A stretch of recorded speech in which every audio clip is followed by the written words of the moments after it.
Assalomu alaykum azizlarim. Kanalimizda yangi bo'lsangiz obuna bo'lishni unutmang. Turobjon naridan beri nonushta qildi-da, ishga chog'landi. Xotini dazmollab, ilgichga ilib qo'ygan ko'k kostyumini kiydi. Havorang bo'yinbog'iga ko'zi tushdi-yu, shashti pasaydi. Bo'yinbog' bog'lashni haligacha o'rganolmadi-da. Har safar bo'yinbog'ni xotini bog'lab qo'yardi. Uni chaqirmoqchi bo'lib oshxonaga qaradi. Biroq uni chaqirishga nimadir to'sqinlik qildi. Ishga bir kun bo'yinbog' taqmasdan borsam hech narsa bo'lmaydi, degan o'y bilan dahlizga chiqdi. Poyafzali doimgidek yaltirab turardi. Eshik zulfiniga qo'l cho'zgan Turobjon xotinining "Shoshmay turing" degan ovozini eshitdi. U orqasiga o'girilib, taqolmay ilib qo'ygan bo'yinbog'ni ko'rdi. "Menda ishing bormidi?" Xotini savoliga javob bermadi.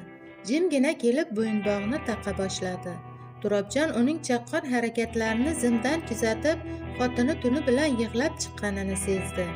"Shartmas, bo'yinbog'siz ketaman." Turobjon ishki hissiyotlarini bildirmaslikka harakat qildi.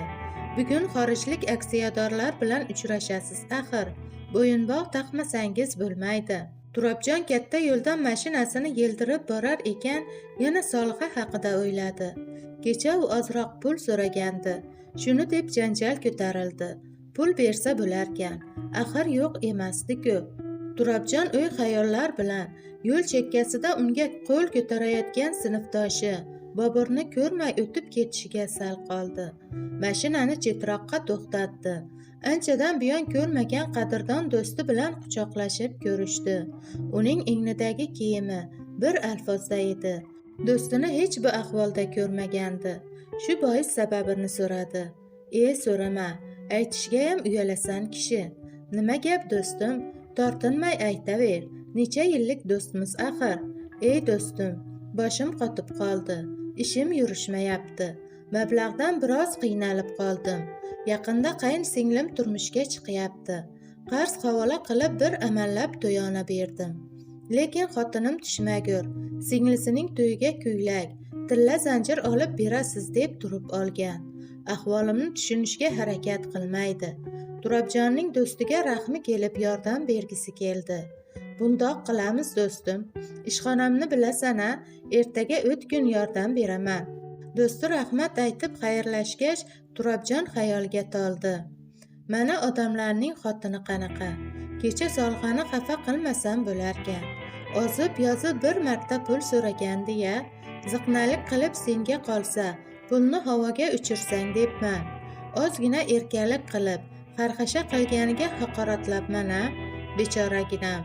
Ro'zg'orni but qilishni, onamni safarlarga jo'natishni, qimmatbaho mashinada yurishni bilibman-u, Solxaga qarashni unutibman. Ertalabdan kechgacha tinim bilmaydi. Onamning xizmatini qiladi. Farzandlarimni tarbiyalaydi.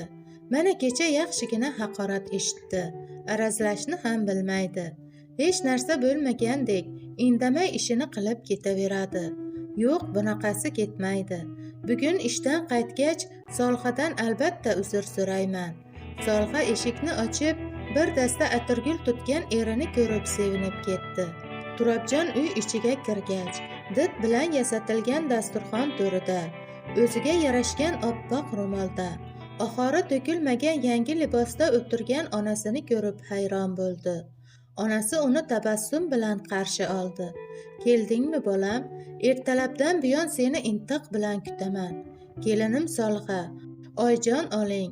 Bu o'g'lingizdan arzimas sovg'a deya bosh oyoq sarpo berganidan buyon sevinchim ichimga sig'mayapti.